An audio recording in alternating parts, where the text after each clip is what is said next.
Guys, massive hello and thank you very much for joining us this evening. I am super excited to see everyone and I absolutely can't wait for this live tonight, guys. I've got one of the most best humble people that you'll ever meet on this planet. He's got some extraordinary stories to tell us and I can't wait to share his journey with all you guys. It's absolutely awesome. And the things he's done and achieved are absolutely outstanding. Good to see everybody. Thank you very much for joining us. If you don't mind, smash the thumbs up, give it a share. Can you all hear me okay? Sound check. Put a 1 in chat if you can hear me okay.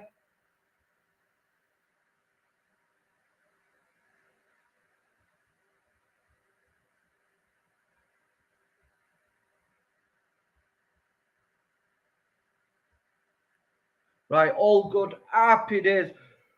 Right, guys, I've got this super special guy, a friend of mine as well. He's sat in the background here, and I cannot wait to bring him on. And I'm not going to delay it any longer. So, guys, please give him a massive warm welcome and a massive welcome to my channel, Lee. Here we go, guys. This is Lee Spencer, multiple world record holder, British. Oh, here we go, guys. I could just tell you so much about this, guys. Let's bring him on.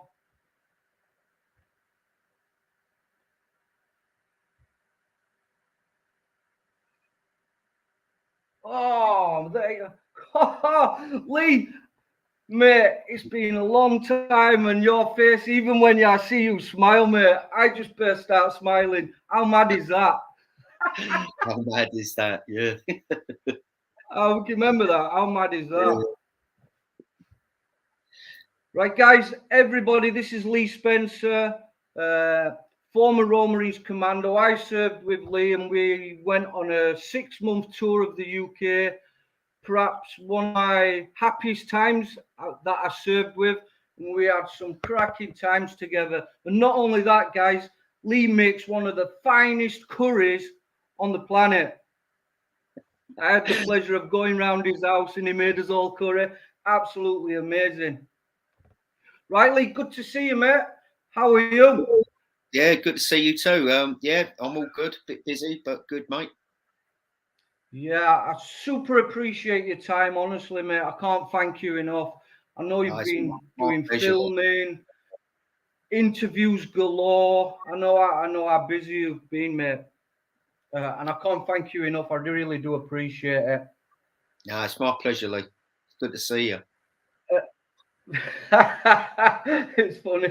You made me laugh, mate. It's brilliant. Absolutely brilliant. Guys, what we're going to do, first of all, we're going to hear a bit about Lee's history. And then he's going to tell us his story and his achievements and what he's doing now, what he's achieved, because he's got some incredible stories, how he got his world records. And then afterwards, we'll do a Q&A with him if you don't mind holding your questions off till he's finished talking to us all. Right, Lee, here we go, mate.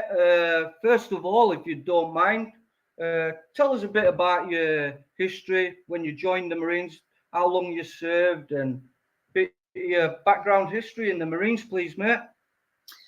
Okay. Well, I joined up in 1992 and I had a good career.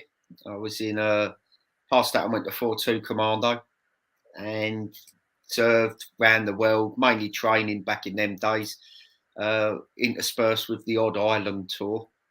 And yeah, then in 2001, was it? A couple of people went a bit mad, flew some planes into some buildings, and the world went upside down, and my life went upside down with it, as I think most soldiers did. Yeah, I was quite. I didn't join till '98, but I passed out in '98, so I'd missed a good bit of it. It was a different time. in the forces. Certainly, there wasn't any budget for any. I remember going on exercise with 3 blank rounds, and that was it. And then after 9/11, everything changed. I ended up going into Iraq. I was a section commander with Charlie Company on the first night going in. Big shout out to Leighton, who I know was listening in, who was on the helicopter with us. And then after that tour, that's when we really met, Lee, on the commando display team, which was my second job. Why do you look away when you say that, laughing?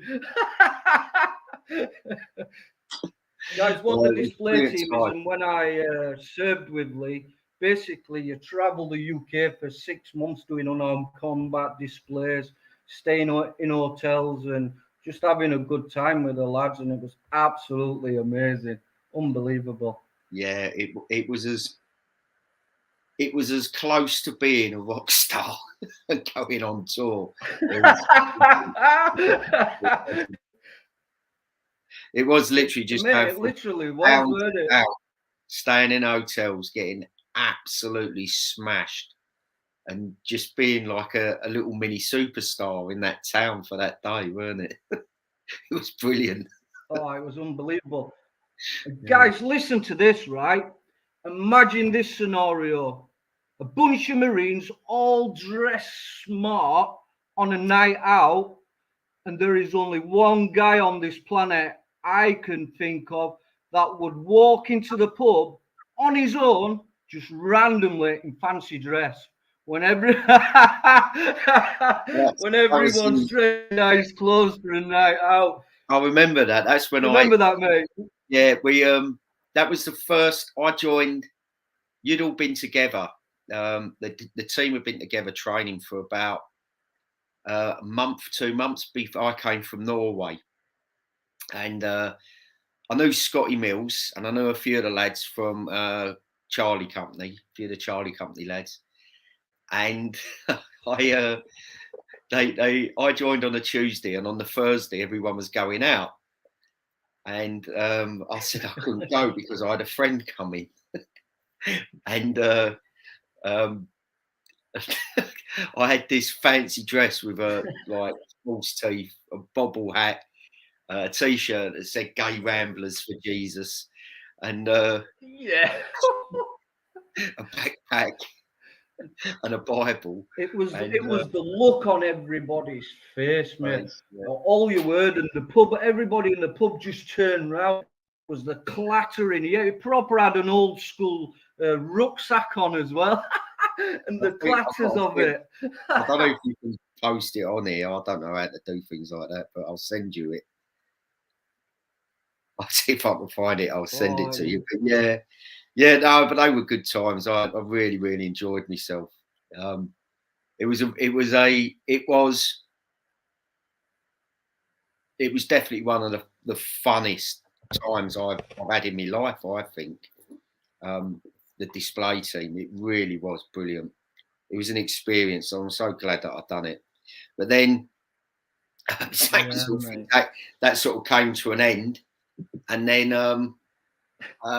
life got a little bit more serious because I then went off and done my sergeant's course, and I spent 2 years in Scotland as a sergeant, and then I volunteered for special duties, completed my special duties course, and then ended up doing 3 tours of Afghan. That is mental, mate. 3 tours how close was they together, mate? Was they pretty close together? No, I had 18 months in between them, so I had done the summer tours in 2008, 2010, and 2012. They were all very different, but the middle one in 2010, I was forward deployed with 40 Commando, so I wasn't actually part of the Marines. Sorry, my dog wants to jump up. I was obviously still a Royal Marine, but I wasn't serving in a Royal Marines unit. I was serving in a special duties unit, but I just happened by a happy coincidence to be working alongside 40 Commando when they'd done their tour of Sangin, up the Sangin Valley. So that was my middle tour, and that was probably, was absolutely the most kinetic and challenging, certainly from a getting shot at point of view. I know, to a normal person, they'd just be like, what the heck? And you just sat there laughing about it. That's you all over, mate. Honestly. Oh, but I got away really, really lightly. There was never any real moments where I thought, it's afterwards, you always like, it's after it's happened, you look back and think, oh, that was a bit close, or that was a bit dangerous. But when it's actually happening, you close your mind to it because you've got a job to do and you just get on with your job. But as I say, and at this stage, Lee, I think, because I lived on the top married quarters, you lived on the bottom. That's right, isn't it? And yeah, that is important. You'd gone off. Yeah, I come from Dagenham. So I know you got people from all over the world watching this. So I come from kind of like a little bit, just a bit out from the East End of London. Very run down, poor area, not a nice place to live. And then I passed out and went to 42 Commando, and they're based on the southern slopes of Dartmoor in Devon, which is, it's a national park, and it's an area that people go on holiday. And when I got married, we got a married quarter in a little village called Horrobridge on the and it's a little village in Dartmoor. For me and my wife, both coming from Dagenham, it was a dream come true. And we lived there for about 10 years. And then we briefly went to Poole, moved to Poole for a couple of years. But then they sold the married quarters off here, and we moved back and bought one. We always said if they ever sell them off, we'd move back. And so I've kind of lived here for all majority of my life now, probably longer than I lived in Dagenham. Yeah, I remember, because I think when you'd gone to married quarters, I remember talking to you, and then I went off doing my little thing for a little while, and then I unfortunately got MD'd, mate, boom, gone. So I never really got a chance to catch up or say goodbye to a lot of people, mate, which was quite sad. But from there, 2 seconds, Lee, massive hello to everybody in chat. John Adams, my cousin, Angie's Family Adventures, Elizabeth McEwen, my sister-in-law, Diane Phoenix, Claire Aura, David Drones Adventures, Ken Reed, everybody in chat. I'm sorry I'm not active in chat. I'm talking away to Leah and I can't actually type, so I can try and read. But a massive thank you for everybody who's joined us tonight. That's really appreciated. We've got this. We've got Lee here, who's a superstar in my eyes and in everybody's eyes, and he's a massive inspiration to me and out there a lot of people, or not just in England, guys, all around the world. You've only got to go on Google search and type in Royal Marine Lee Spencer or the Rowing Marine, and that's it. Full pages of Lee sat here doing amazing things, which we're going to get onto in a minute. But massive hello to everybody. And a quick one, everybody who's in chat now, if you type in Hoody, the wife's in the background and she's going to write everyone's name down. And at the end, we're going to pull a name out, and that person is going to win a nice hooded sweatshirt with an embroidered Aqua Adventurer logo, okay? So that's awesome. So everybody in chat, if you type Hoody, you'll be entered into the draw at the end. Thanks, guys. Right, Lee. And from there, mate, we separated the next thing, I remember following you a lot and thinking, what's he up to? What's he up to? And then I got the devastating news, mate. I didn't quite know. I think it was Leighton who phoned me up. He says, have you heard about Lee? I says, no, what's wrong? Because I thought you was still abroad, mate. And I thought something bad had happened in Afghanistan, to be honest. Yeah, so in 2014, I after Christmas leave, I was driving back to work on a Sunday night, ready to start work the next morning on a Monday, and I came across a car that had crashed into the central reservation on the motorway, and I immediately pulled over. The road was empty. The car was really badly crumpled up, and it was kind of straddling the middle lane and the fast lane. The people that were in the vehicle, they'd managed to get out, and I sort of made sure there was no one left in the car. And then I was checking them over, making sure that they were okay, when another car hit theirs with such force that the engine came out, travelled about 70 metres, perhaps further, hit me, took my right leg off below the knee and completely dislocated my left leg at the knee. And I was then slowly bleeding to death and very, very nearly died. I was absolutely on the edge, life and death, when a Rastafarian called Frank from Hackney in London came along and said, is there anything I can do to help? And I got him to tie a tourniquet, but we couldn't get it tight enough to really stop the flow of the blood. And by this time, I was really on the edge. I'd lost, when the ambulance finally came, I'd lost over half my body's blood. So I was really, really close.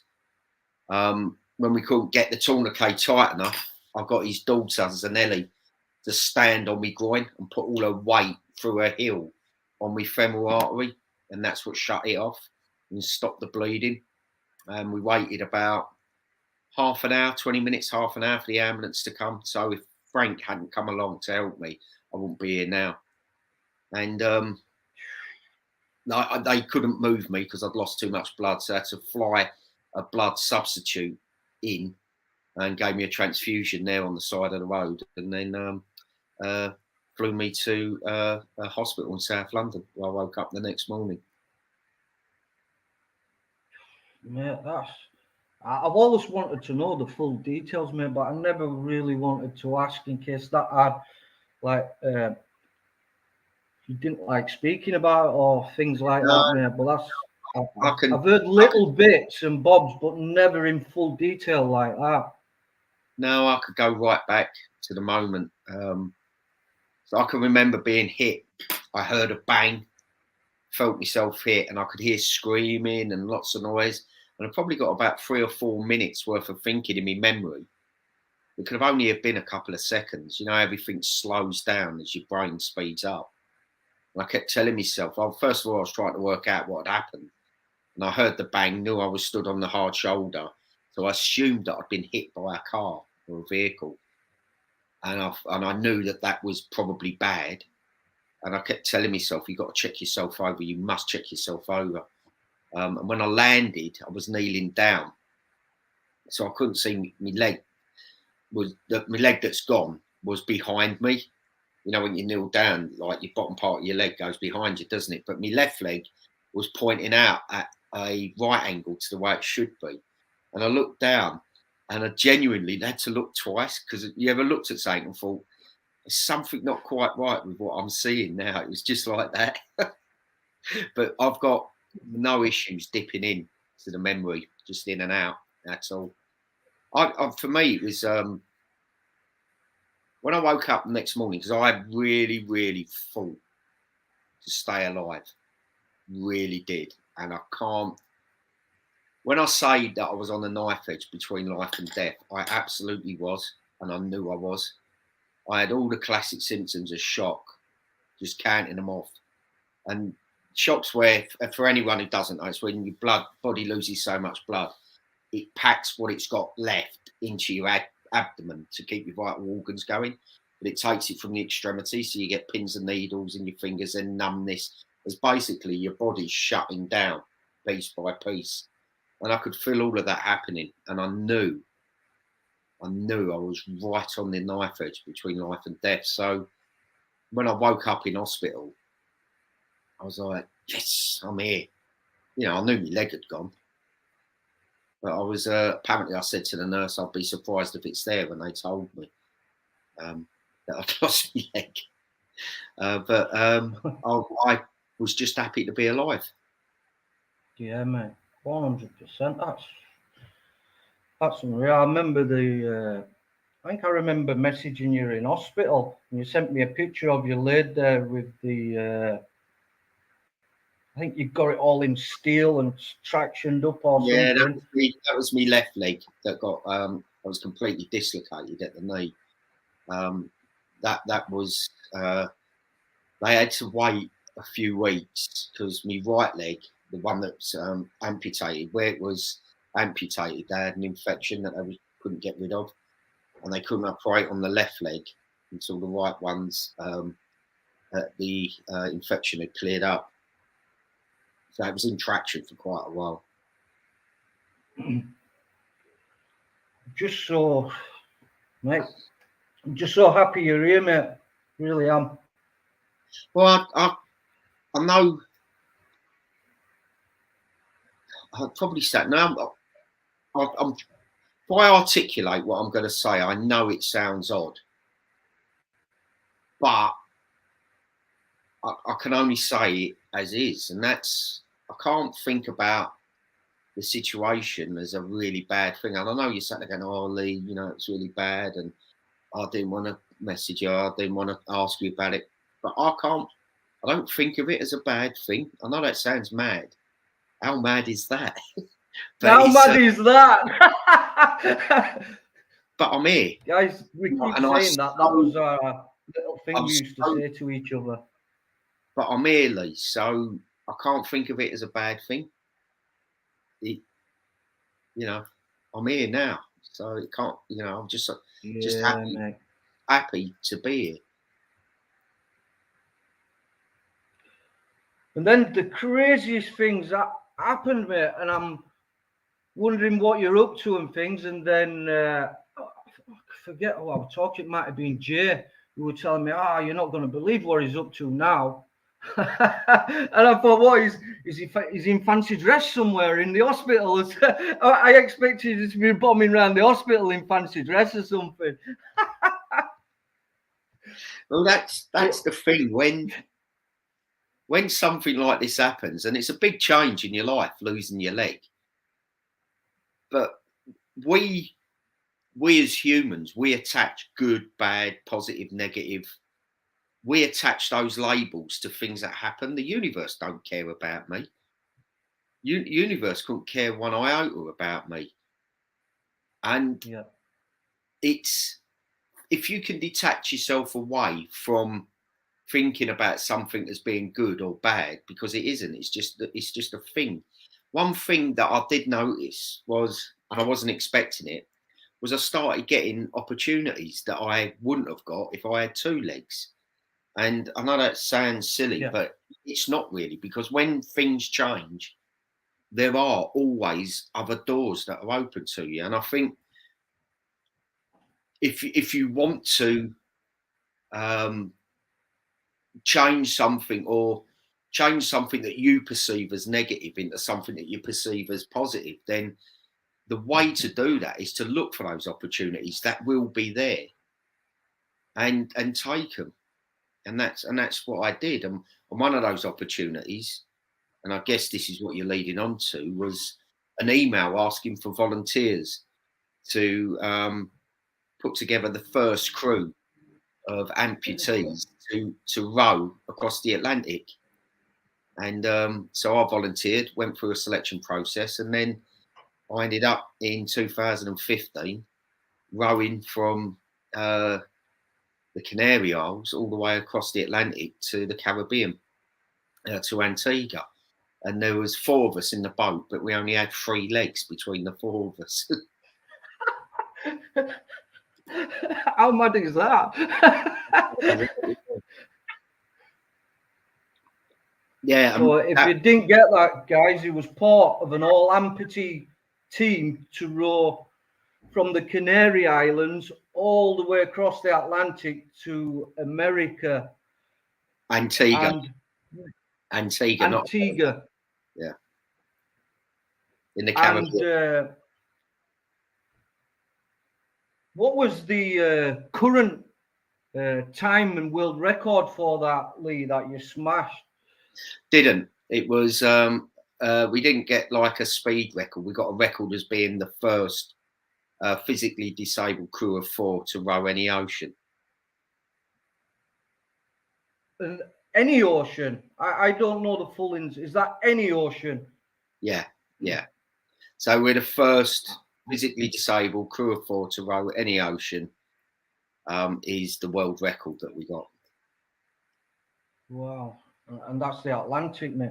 Just tell, can you, I can't imagine what it was like being, because they're only small, aren't they? They're not massive big rowing boats, like you massive confined and 4 men on a boat that size going across the Atlantic. For how many weeks did it take you? 46 days it took us. So what's that? That's about 5-6 weeks, isn't it? 5-6 weeks in a small boat together. And how was that, Lee? Was it mad? I know, like, sometimes when you can spend too much time together, I rowed with, so there was a cabin at the front and a cabin at the back, and we'd swap. So if me and a guy called Nige, we'd swap. So one would be rowing, the other one would be resting, and we'd do 2 hours on, 2 hours off. And I ended up rowing every rowing shift with a guy called Carol Royce. He'd rowed the Atlantic 2 years before as part of a crew with 2 able-bodied guys and 2 amputees, and he was one of the amputees. And he was in the bed opposite me the first time I went to Headley Court to start my rehabilitation, my rehab. And I got chatting to him, and we ended up rowing, and we rowed every rowing shift for 46 days, 2 on, 2 off. And I didn't once put headphones in. We just talked and laughed and span dits the whole way across. And honestly, in 46 days, we didn't have one crossed word, not one. That is unbelievable, mate. That is absolutely awesome. Yeah, especially really, I know what it's like when you can sometimes even the slightest thing, lack of food, tiredness can all play psychological. No, we just got. There was a point when you're in a confined space like that. About 2 weeks from the end, was it 2 weeks or a couple of days? I can't remember. And I just stopped talking, and he stopped rowing and looked behind. And I said, I've got nothing else to tell you. I've told you everything. And he said, well, mates ain't up. And I said, I haven't been lying for the last 2 weeks. I've been telling lies.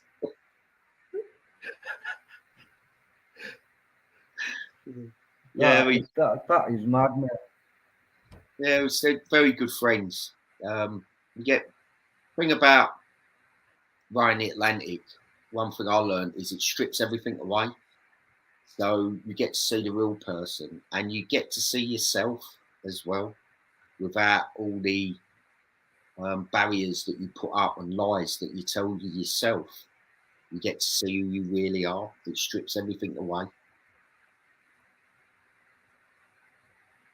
And that'll come even more so in your next story, mate, where you're all alone then. So yeah. How did this come about, mate? From getting the awards from being a 4-man all amputee team, how did it come about for you to do the solo challenge?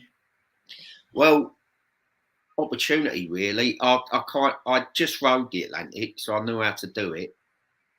I reckoned I'd get about another year, 18 months in the Corps before they medically discharged me, so I'd still be getting paid. and I'd kind of come to the end of my rehab, so I got as good as they could get me.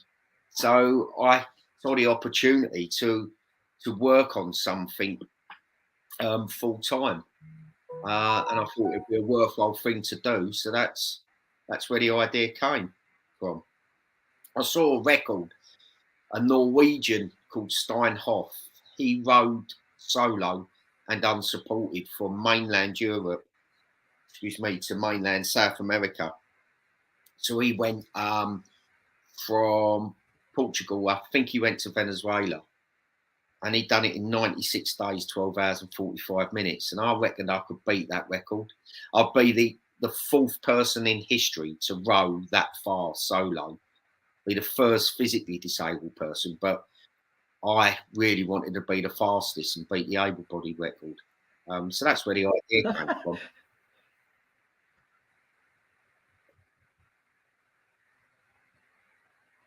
And how do you go about from the idea to getting a boat? Because these boats aren't cheap, are they? These are like super technical, like they're not like the average rowing boat, are they? No. So I reckon I raised about 150,000. That's not just hard cash. I got lots of things for free. But if you take it all in, probably about 150,000 I had to raise from sponsors. And it was a full-time job, 7 days a week, sometimes 16, 17-hour days, in and out of London, meeting people, knocking on doors, getting nowhere. And 99 times out of 100, you get a no. But every now and then you get a maybe that leads on to someone else, that ends up being able to say yes and help you. The other problem is no one thought I could do it.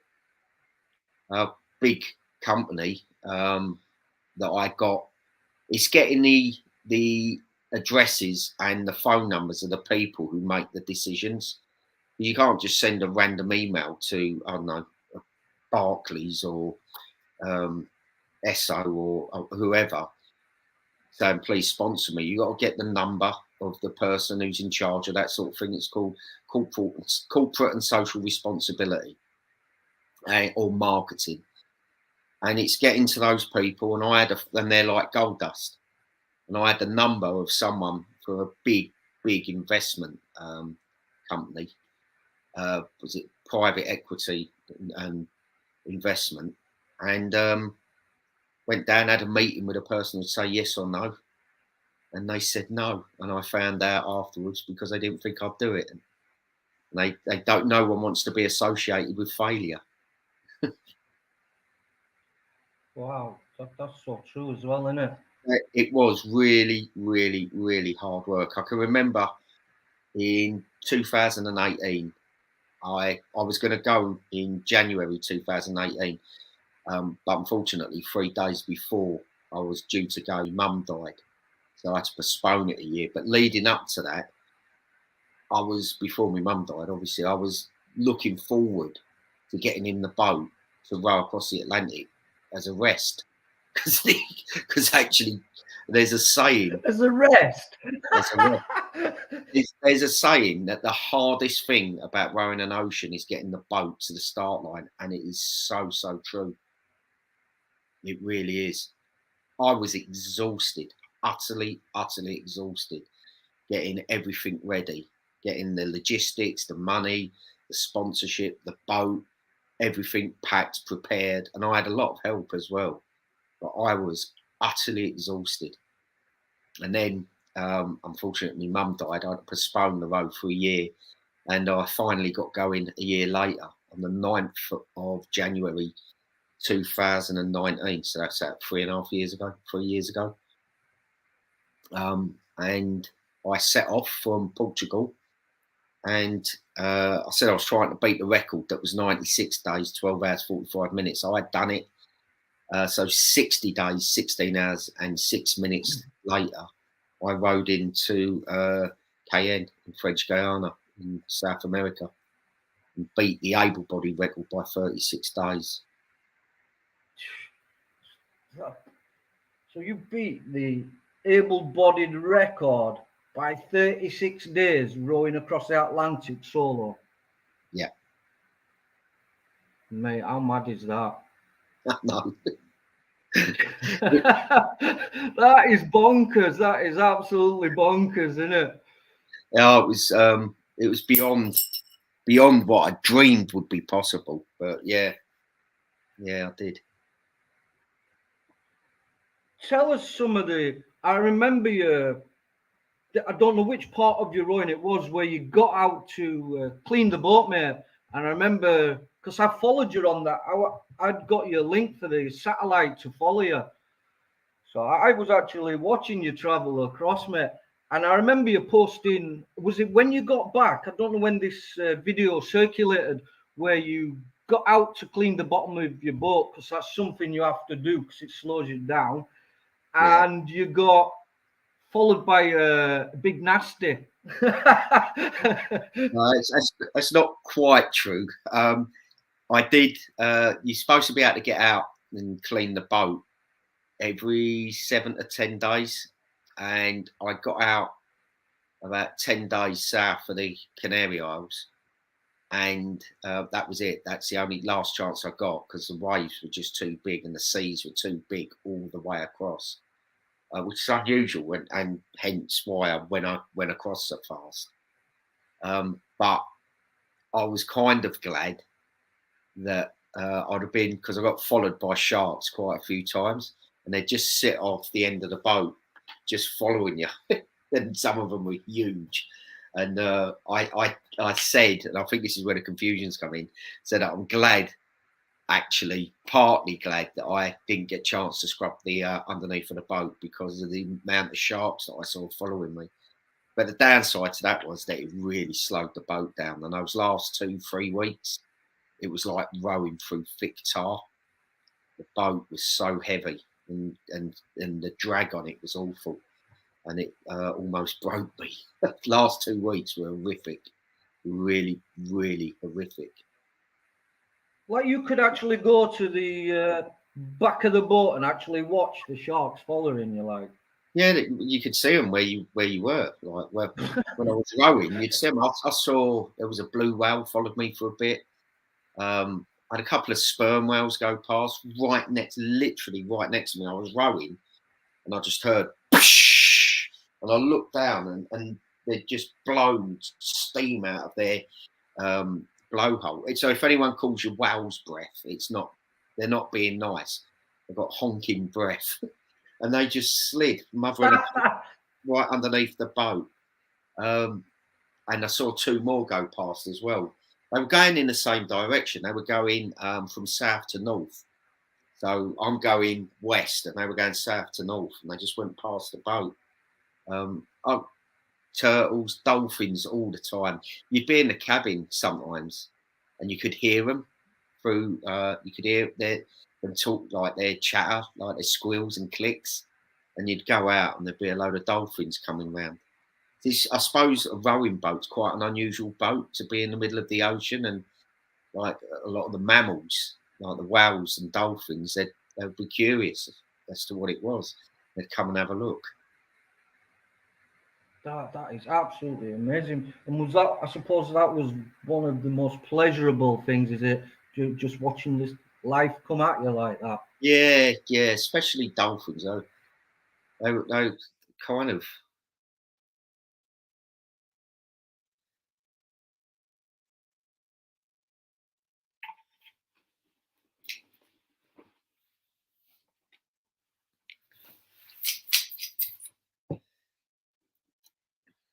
Come on, Nora.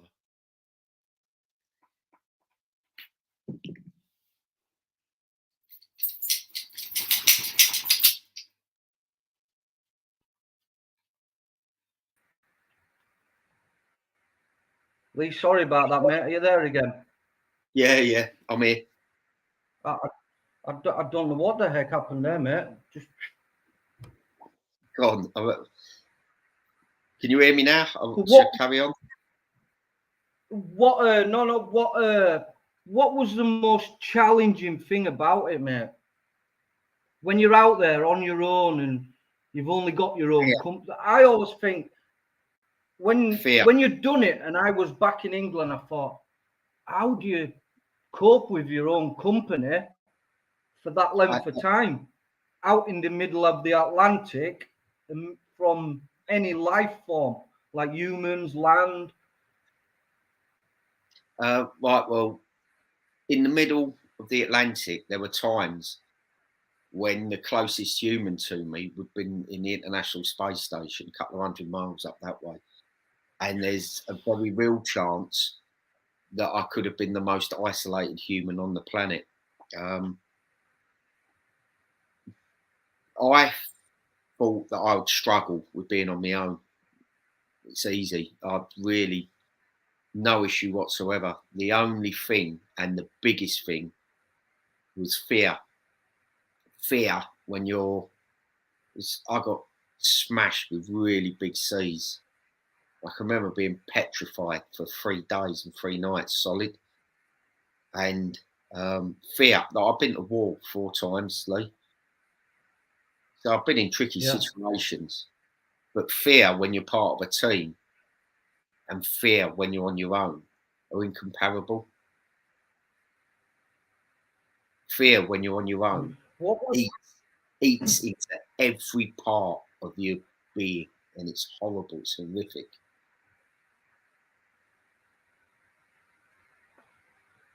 What was some of the conditions you faced, Lee? You hear stories. I remember years and years ago, like Don Mee. Do you know Don Mee? Yeah.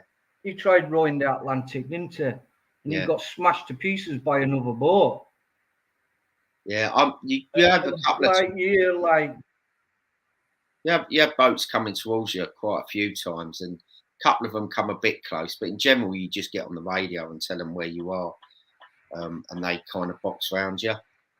On the first row, we had a boat bearing down on us, a lot like Don, and we were frantically trying to communicate to them, and it just weren't getting through. And then we was like getting the flares out to fire flares at them as a way of warning them. When this Chinese voice came on the radio, started swearing at us and shouting, and the boat just went and steered out the way. But they were less than a mile down, and they're huge. Some of them are like 300-400 meters long, and a couple of 100 meters high. They're absolutely monstrous, and that one was bearing right down on us. It was about a minute from it hitting us. But that was on the first row. The second one, you didn't. Something else I used to think about. Oh, sorry. Yeah, sorry. It didn't really. We saw loads of them, especially if you have to cross quite a few shipping channels. But you just generally just get on the radio and say, "Look, I'm an ocean rowing boat with limited manoeuvrability. Can you box around me?" And they go, "Yep, no problems." And simple as that. But the thing was the waves, the weather. I got smashed with some huge, absolutely huge waves. Quite a lot. I mean, that was my question, mate, right? Because I think of you when you're rowing, and the Atlantic's got this massive reputation of being one of the fiercest oceans.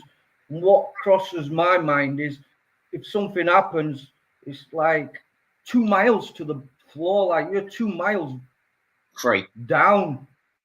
3 miles is the bottom of the ocean. And I think if one of these waves smashes you and capsizes your boat, what are you prepared for that, Lee? What do you train for that? Well, what's to save you on anything like that? There's nothing to save you. It's you. It's just me. There was one particular wave that it was in that 3-day period when I said I was petrified for 3 days. This wave, and my boat was 22 foot long, and the wave that picked it up was double that.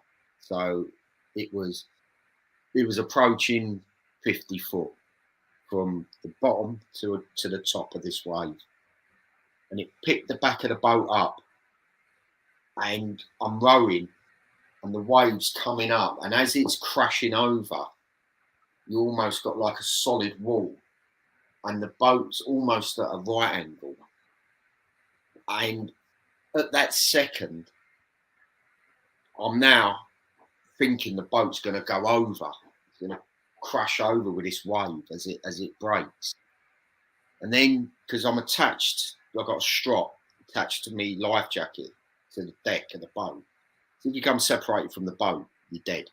There's no way, no coming back from that. And immediately I'm thinking, in a second, this boat is going to go over, capsize, and then it's going to roll down this wave as it's crashing. And I might have to cut away from it. I've got like a little knife attached to your life jacket. So this is all going through my head that in a minute I'm going to have to make that decision that oxygen is more important than staying attached to the boat. And at that point, when I'm just thinking that, the boat just slid down this wave. And to give you an idea of how big this wave was, done 15.7 knots down it. That's how big the wave was, nearly 16 knots. If I'm rowing 3.5 knots, that's a good pace. I've done 16 knots down this wave. And it was huge. And it just got battered. Sometimes at night, you'd be getting battered. And the alarm would go off to say that the rudder would come off or something. And then you're going to turn or go into irons where the wind and the waves push the boat at a right angle to the waves themselves, which is a really dangerous position to be. So one small breaking wave, because like the boat, it sits about that much out of the water, but only about that much is actually draft. So it's such a tiny boat that the smallest breaking wave will capsize it side on. So you get out, you put your life jacket on straight away, open up the hatch, clip on and get out and close the hatch as quickly as you can, and then start rowing your heart out to get the speed up so that you can then turn the boat back away from being side on to the waves. I mean, sometimes that would happen 2 times a night. That would happen, and yeah, it was scary. Especially there was this one period when it was really, really bad. It was, it was just strong winds, like 30, 40 knot winds, but just driving a huge swell. And it weren't. I've been in waves before where it's almost like, the only way I can describe it, it looks exactly like the Cotswolds, the gentle rolling hills.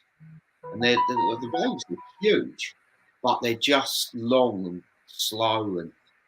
But these ones are like really pitch, big, deep valleys. And sometimes you'd be at the bottom and it's like being at the bottom of a valley and it's just water all around you. Yeah, it was quite scary. And that's the hardest thing to deal with. I was just going to say, is that the hardest thing you encountered? Yeah.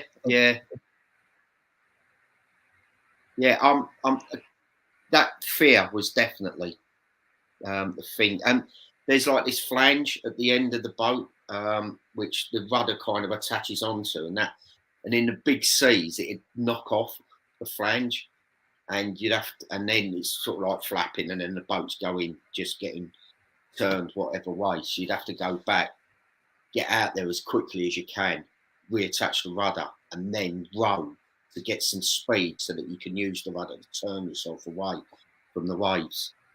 And then there's a particular beeping noise, beep, beep, beep, beep, beep, beep, beep, which was the actual alarm itself. And that haunted me for weeks afterwards. I would close my eyes and hear it in sleep. And how do you? Obviously, you've got sonar track. Have you? Well, I don't know. I presume you had sonar tracking, everything on board. a bit like a sat nav that you can see your position. Yeah, yeah. You see, you got like you got sat nav, exactly that, and a thing called AIS, which is goes over the radio waves. It broadcasts your position and where you're heading. And other ships have the same. So you get an alarm to say there's a boat that's going to come. You can set it gun within 2 miles of you, and it'll go off. And so you have that. But on the way, 5 days from setting off from Portugal, all of my navigation system crashed, and I had to pull into the Canaries to get repairs. But to navigate down to the Canaries, I just had a compass, a handheld GPS where I got my position, and a chart, and I had no way of knowing my what you call course over ground, my cog, which is basically the direction you're travelling, because it's changing all the time. So the only way I could do it was plot where I was, plot where I am now, draw a line, and no, that's the direction I've been travelling in. And further out, it's, you know, you could get away with doing it every 4, maybe 6 hours. But as I was bearing down on the Canaries, I was doing it every hour, just tweaking, getting that little course as I was going in, which was quite critical. Yeah. And then about 3 weeks, 4 weeks from finishing, the navigation system crashed again. But I managed, took me 12 hours on the phone with the engineer, taking apart things, changing electrical components, and finally found where the fault was. That was a stressful day, but managed to get it together. Yeah, that's crazy, mate. Absolutely. So when does it sink in that you're near land? Apart from looking at your navigation, do you like, do you know, like you're drained and you're lacking energy and all that? Do you suddenly know when you're near, you know, like it is when you're at the end of the 30 miler, you seem to get a gust of energy from nowhere, and it comes, and then you're buzzing. No, I hit the wall with about 2 weeks to go.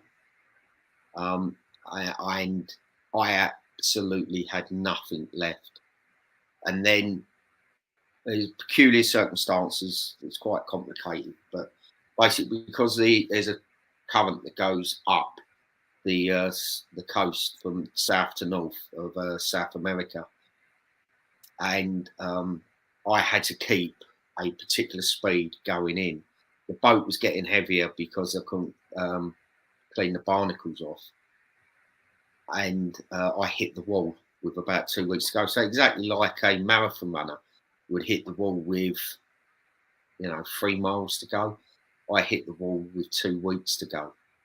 And the mental energy it took to force myself to get out and row every time I got out the cabin to row. So I was all the way across. I was rowing 2 hours on, 1 hour off during the day, and then 2 on, 2 off at night. So to force myself out took so much mental energy that shortly after I became physically exhausted, I became mentally exhausted, and then I became emotionally exhausted, and I had absolutely nothing. I couldn't even be happy about finishing. It was like I was a shell.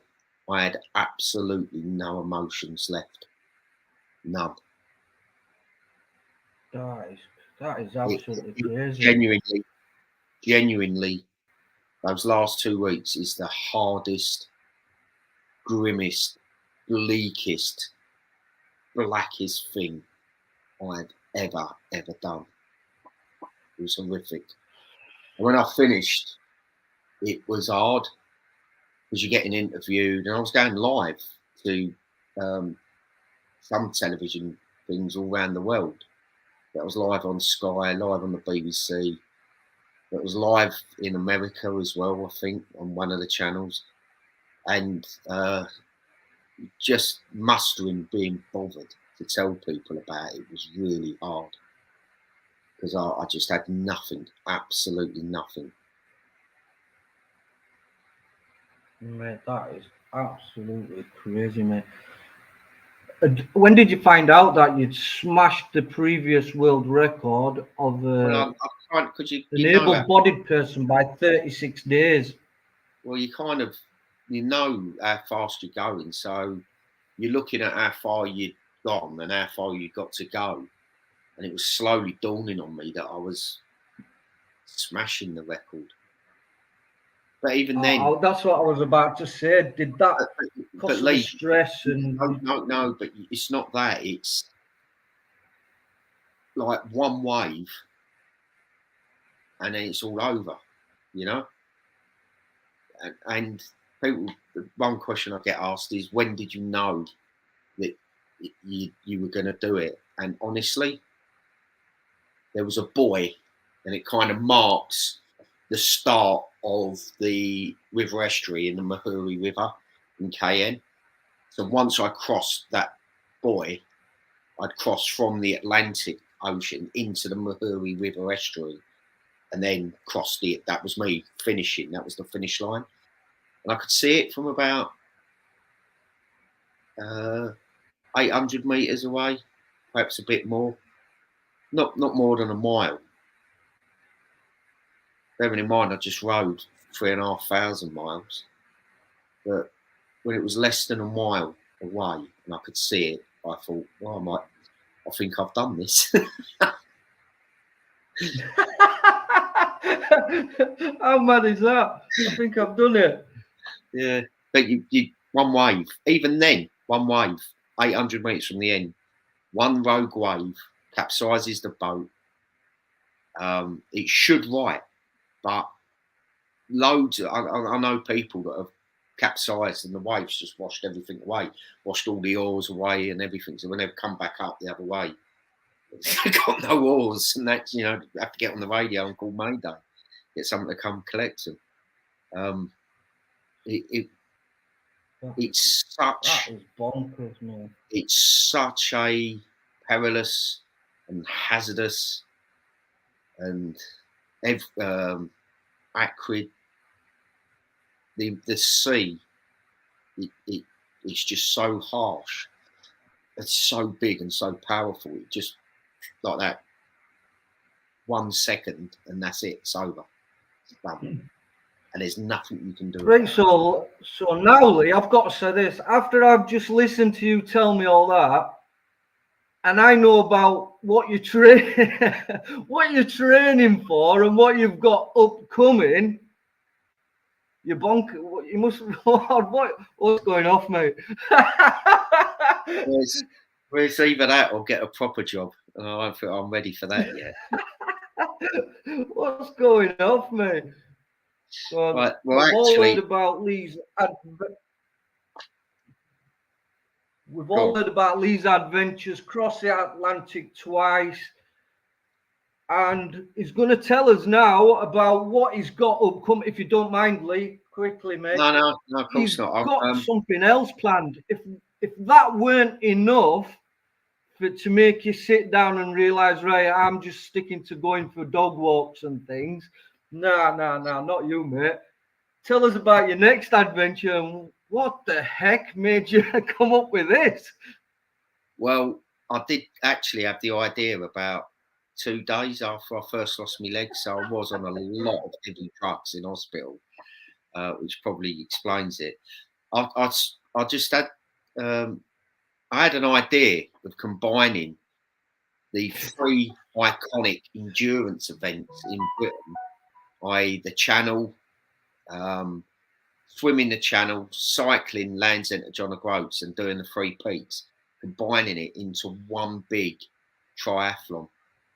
So that's what I'm doing, the Triathlon of Great Britain, I'm calling it. So in July, I'll start, the clock will start, I'll swim the Channel and get down to Land's End as quickly as I can, start the cycling phase. cycle to Can you just explain? We've got quite people from America in here, Lee. Can you just explain to them what the channel is? Yeah. So the channel is the bit of water between England and France. It's the busiest shipping lane in the world. It's 22 miles, but it's roughly about 15 degrees in the summer when I'll be doing it, so it's quite cold. And because of the currents, you tend to swim about 30 miles. A good swimmer will do it in about 12 hours. An average swimmer will do it in about 20 hours. And you've got to do it in speedos, swimming cap, goggles, and nothing else. So no wetsuit, anything like that. And once you start, you can't touch the boat. You've got a boat that accompanies you as you go across for safety. But if you touch it, it's over. It's done. So it's quite... I didn't know that, Lee. So yes. You can literally only wear trunks. Yep. And they've got to be speedos, as in proper speedos, not shorts. Wow, I never knew that, man. I had ideas of you like in a full tight skin, like wetsuit. No? No. You can, but it won't count as a channel swim. Wow. So that's the swimming I never part. knew that. That's the swimming part. And so from Dover, I'll have to get back in the boat back to Calais in France. I'll get back in the boat and come back to Dover, and then I'll get down to Land's End as quickly as I can. Land's End is the far southwest of England, the little sticky out bit at the bottom, Cornwall, and cycle the length of Britain to John O'Groats in the far north of Scotland. But I'll go via Snowdon, which is the highest mountain in Wales, and then via Scafell Pike, which is the highest mountain in England, and they're on the way up to Scotland and John O'Groats. And then once I finish the cycle, I then get down to Ben Nevis, which is the highest mountain in Britain, and finish with a marathon over Ben Nevis. And the finish line will be at the Speenbridge Commando Memorial. Speenbridge is where the commandos done their training in the Second World War. So the last 6 miles will be from Achnacarry to the Speenbridge Memorial on the route that the commandos first done their 9-mile commando speed march, which will be quite cool. So that's happening in July. That's mind-blowing, mate. That is absolutely mind-blowing. And you've got your own radio station as well?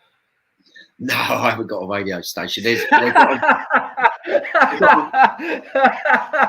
a radio station in the village. It's just started up, and in lockdown, they've had it about 5-6 years, but during lockdown, I thought I'd give it a go. So it's always, I love my music.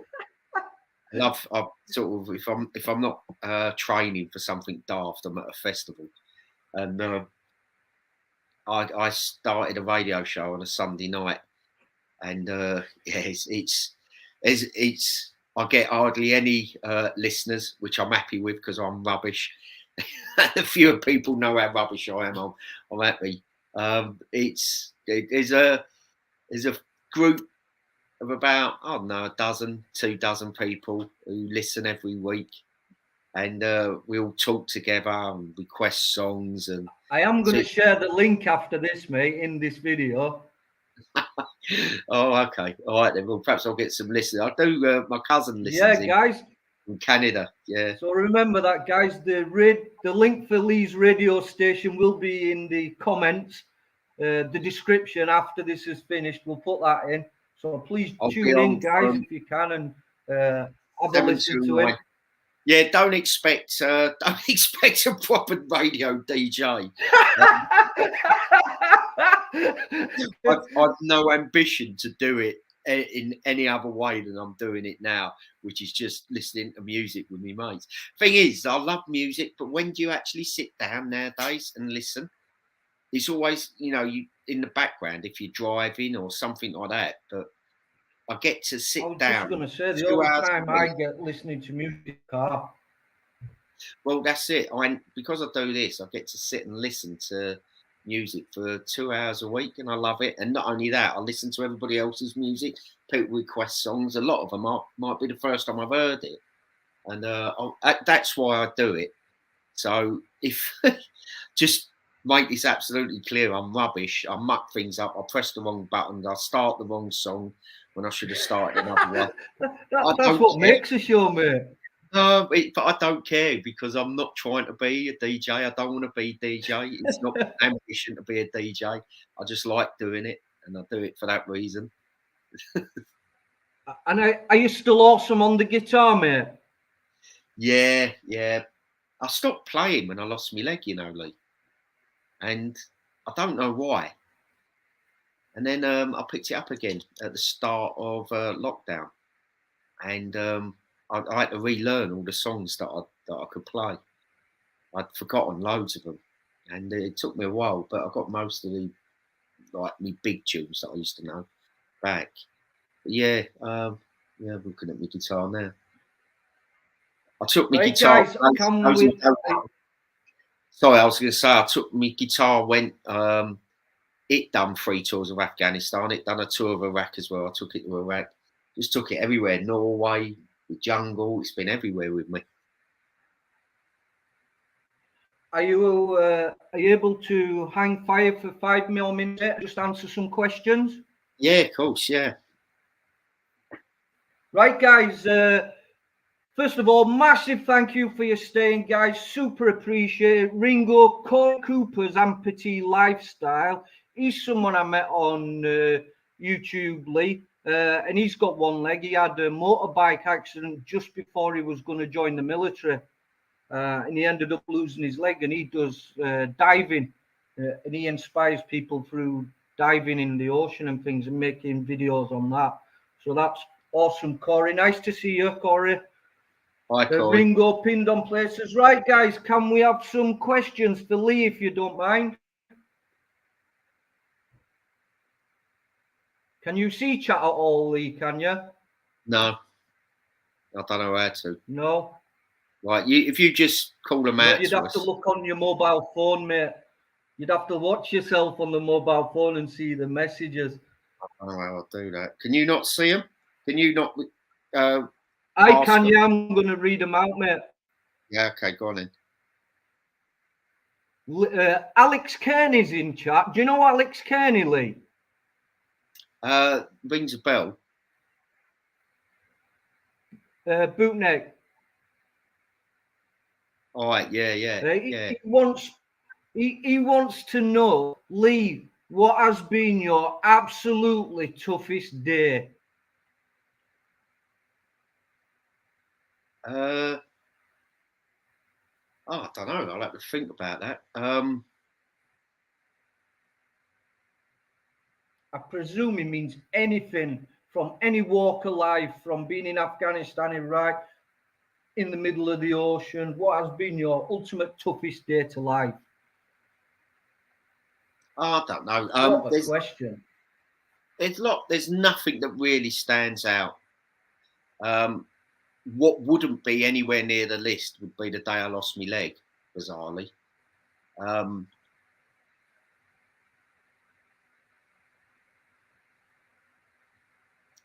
I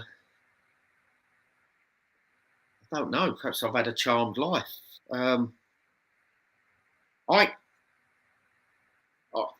had a difficult childhood. I really wasn't really struggled as a kid.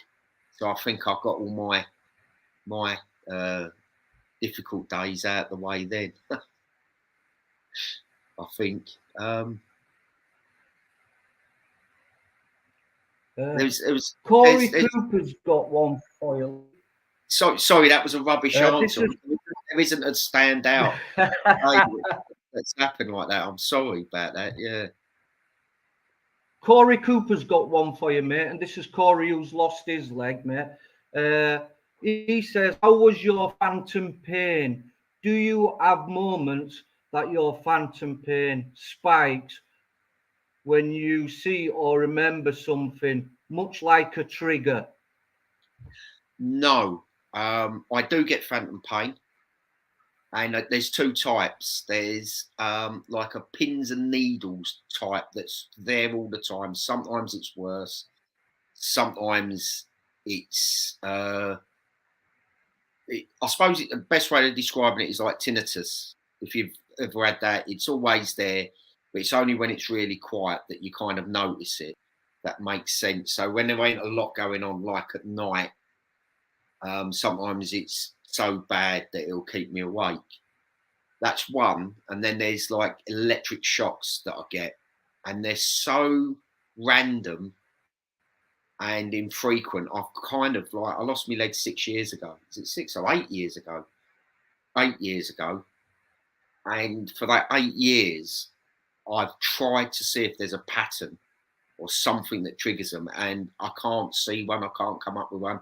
It's just really random. Neither of those types of pain really affect me that badly. Occasionally, I'll get phantom pain bad enough to stop me sleeping, but not that often. Not often enough for it to be an issue. I know for some people it's like having a dirty gorilla on your back, and it really is bad, but I've not had it that bad.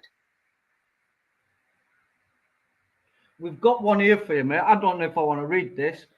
Lee, what was your first impressions of Lee Goodwin?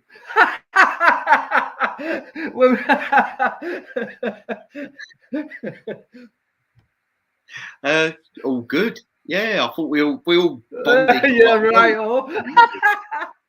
We're trying to get a reunion together of the whole team, because I think all of us really. There was a group of about, I think it was about 8 of us. It was me, you, Leighton, Scotty, G, Jay McGee.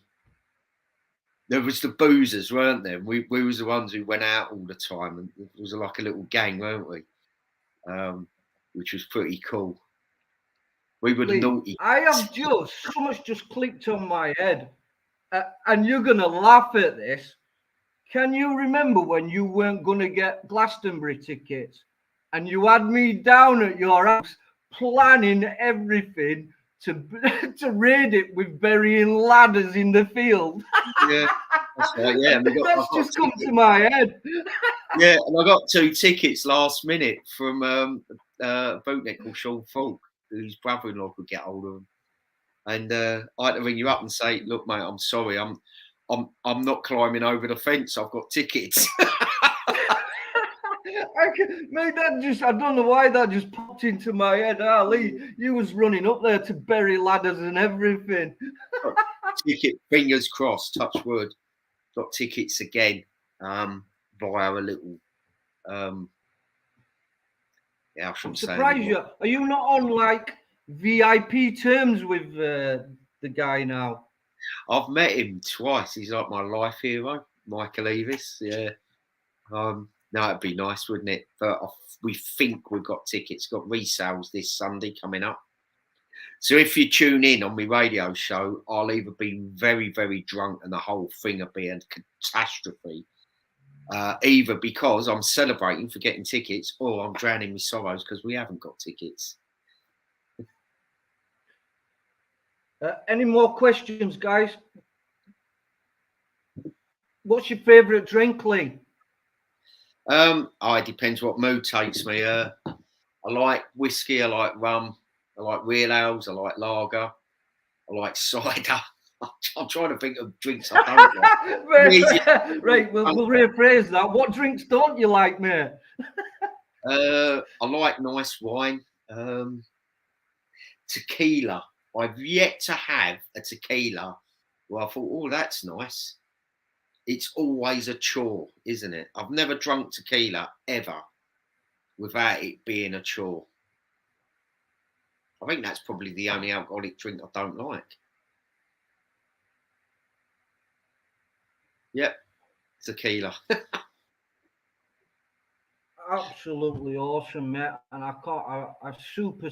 I've been looking forward to this. And I really do know how busy you are with schedules every day, just about TV, filming, you name it, mate. You're super busy, and I really do know that.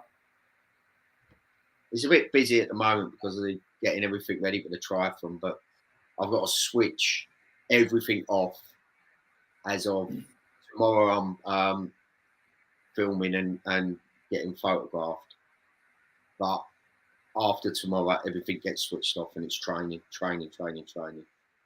It's the channel. I can't cuff that.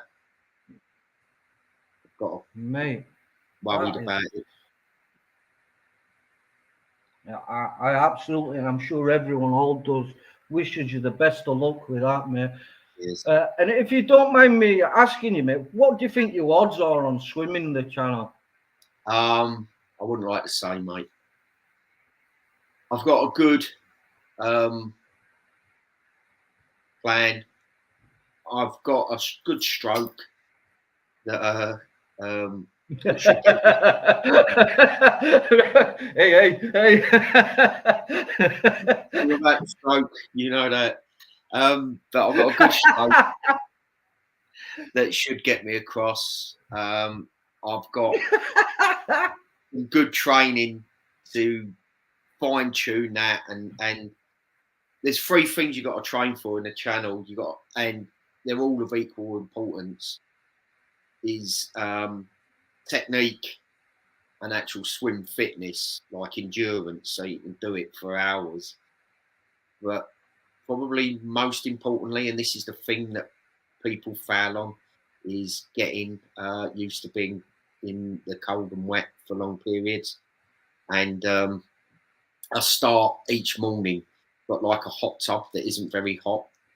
So it's currently at 10 degrees. So I get and sit in that for a couple of minutes every day, just getting used to my body being used to the cold. So it's really just, things aren't complicated, Lee. People overcomplicate things. I always think if you want to get good at press ups, do press ups. If you want to get good at swimming, swim. It's not that hard, is it?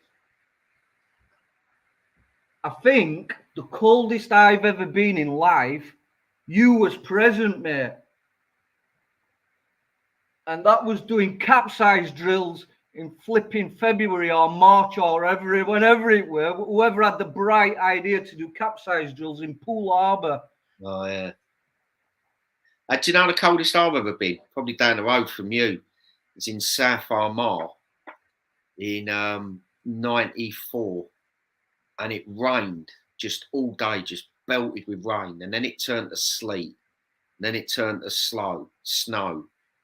And then we sort of just lined up in this hedge waiting for a helicopter to come in. And because I was carrying the antler, which is a big piece of electronic countermeasures, it's like big and heavy. So I just had a T-shirt under my combat jacket on. And I couldn't, because we was waiting for a helicopter, I couldn't get any warmers on because I couldn't like unpack my burger in case it just came straight in without warning. And we just sat there in this hedge for about 2 hours, and the clouds just disappeared and the heavens opened, and then just everything froze on me. And I remember getting in the shower when we got back to, it was Besbrook Mill, and I put the shower on, and it was on the lukest of lukewarm, and it felt like it was burning me. I was like, it was like scalding me. It was that by far. I've had a poo at minus 53 in Norway, but that time Claire Spencer, good to see you in chat. How are you doing, Claire? She there, is she? Right, we'll have one more question, and I've seen that from Jason. When you've achieved such massive celebration achievements like that, how did you celebrate, mate? On that row, as I said, I was just empty when I got back. But I said about when the alarm's going off in like at night and having to get out and mow the boat. And I had a bottle of whiskey. I had 2 bottles of whiskey actually, and I thought, right, every Saturday night I'll have a little nip. Look forward to it. You need something. You need a bit of morale, something to look forward to. But I was so scared of something happening, and because I'd had a couple of drinks, that I wouldn't react quickly or right, that I didn't touch the drink.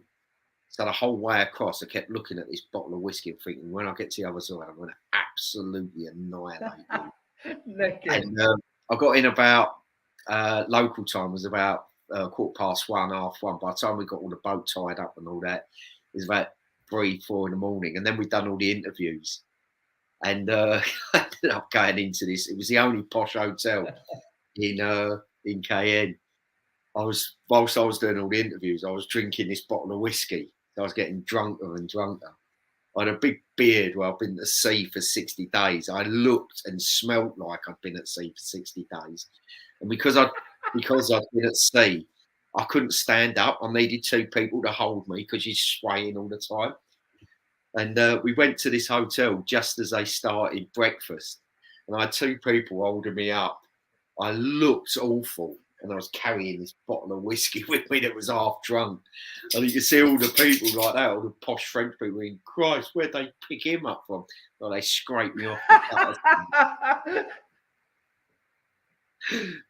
So that was my celebration, drinking that bottle of whiskey. Absolutely fantastic, mate. And once again, massive thank you, Lee. And I really do appreciate you coming on and telling people all about yourself and your story, mate. I'll private message you after, mate, because I want any links that you want to put into this, mate, that like your radio station. It'd be awesome if you can tune into you. Can people say hello in your radio station? Is there a way of saying hello to you? Yeah, just find me on social media and message me. Send me a message, or I don't know how people do things nowadays, but yeah, find me on social media and give us a follow or whatever you do on them, and just message me. Yeah. So absolutely, I'll make sure all your links are in here, mate. So hopefully we can get some more following for you, mate. But absolutely outstandingly, and I really do appreciate it, mate. Thanks for you taking your time, and I know you've been super busy, and I can't thank you enough for coming on here, mate. Been absolutely fascinating and brilliant, absolutely outstanding. Thank you, mate. Cheers, Lee. Thanks a lot. Have you seen Claire's message? No, I've said Leighton's has just come up. Ha ha ha! As long as it's not a trend. Claire says genuinely, Lee, she's not just saying it because you want to get off, but the cat has brought a mouse in or some kind of animal. Honestly, I thought I heard her say it. Yeah, honestly. Yeah, that old one. No, mate, I won't keep you any longer. And it's been absolutely outstanding. Thank you so much, mate. Oh, my pleasure. I'll see you later, Lee. See you later, everyone. See you later, Leighton. Bye, mate. Thank you so much, mate, and take care, mate. Bye, mate. Take care. Bye, mate.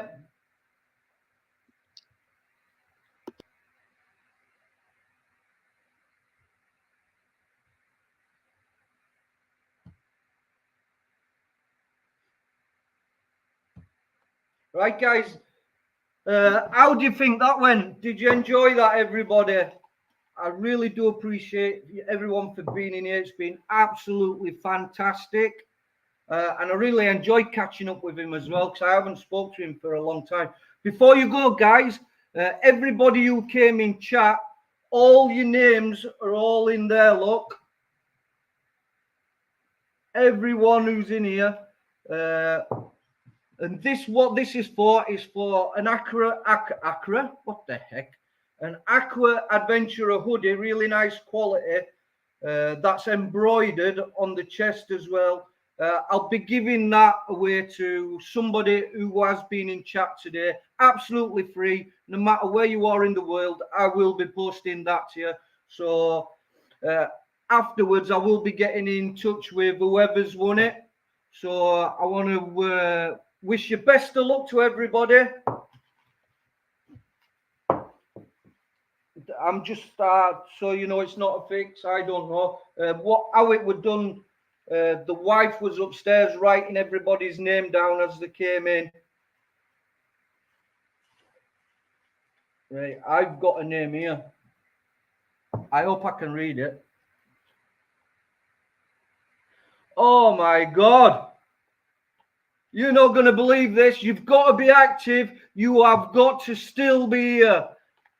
Tell me if Michael Satana is still in chat.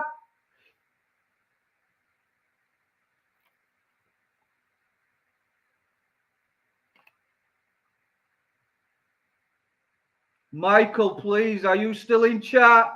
Woo-hoo. Michael Santana. There it is, look. Oh, no, don't say he's gone. Oh, yes. Woo-hoo. Michael, good to see you, mate.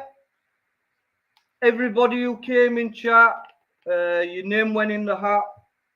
I should be a point, shouldn't I? Everyone who came in chat, your name went in the hat. Michael, I will be in touch with you. I am in touch with Michael anyway, off of the streets of YouTube. So that is absolutely awesome, mate.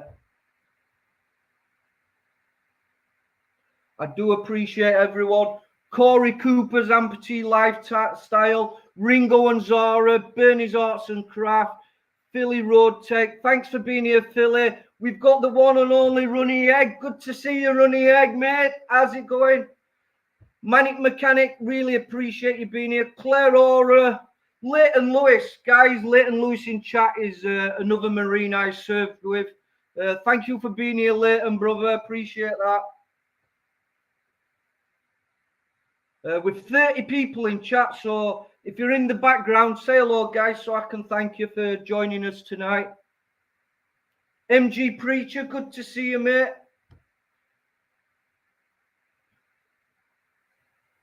I really do hope. Was that all right, guys? How did you find his stories? What an awesome guy, yeah? Pinned on Places, really appreciate it. Super channel that, Pinned on Places. Corey Cooper's Amputee Lifestyle. Guys, check each other's channels out. That would be absolutely awesome.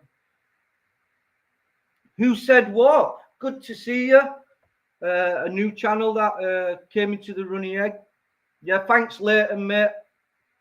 Awesome. I super enjoyed that. And that was cool. I was mega nervous before that because I didn't want to let him down or anything. But it was nice for me as well to catch up with him as well because I've not spoken to him for a while.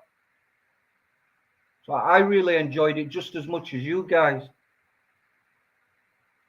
Yeah, thank you, Corey, for being here. Really appreciate that, mate.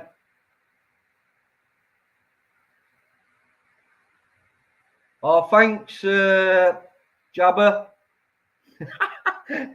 Runny Egg, cheers, mate. He keeps calling me ET because I've got short legs. Gutted.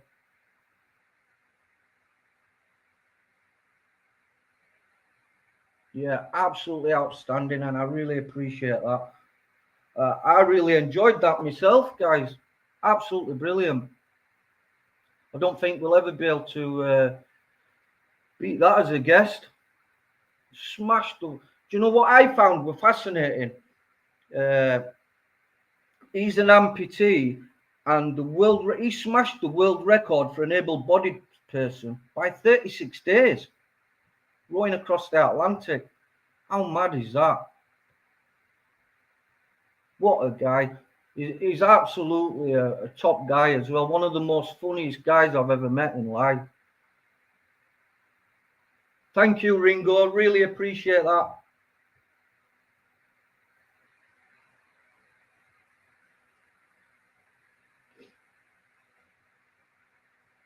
Who said what? Thank you very much. Appreciate that. Absolutely awesome.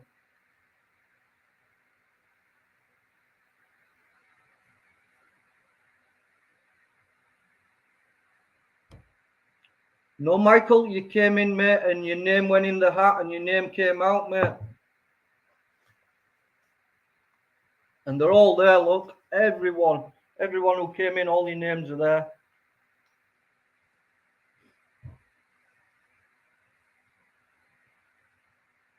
Thank you for your nice words, Ronnie. Appreciate that. Right, guys. Great. Debbie F, good to see you. Great job, Lee. Oh, thank you. Appreciate that.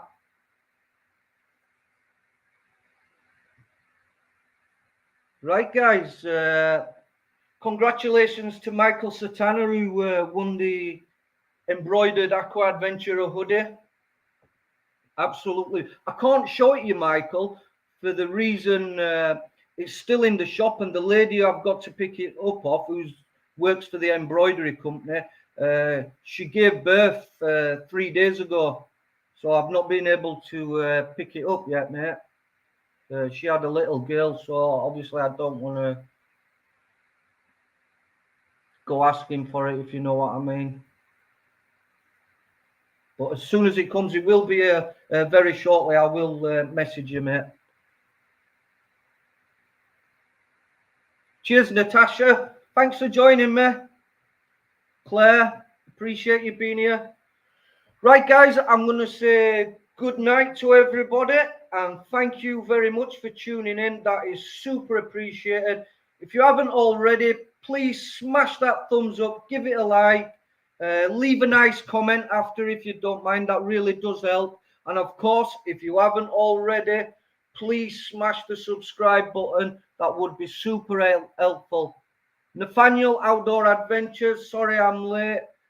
No worries, mate. I'm just about to end now. It's not a problem. I do appreciate you calling in.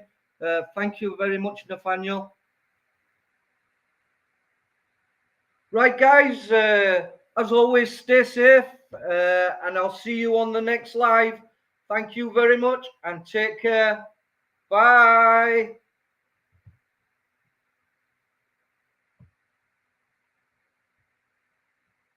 I'm still here.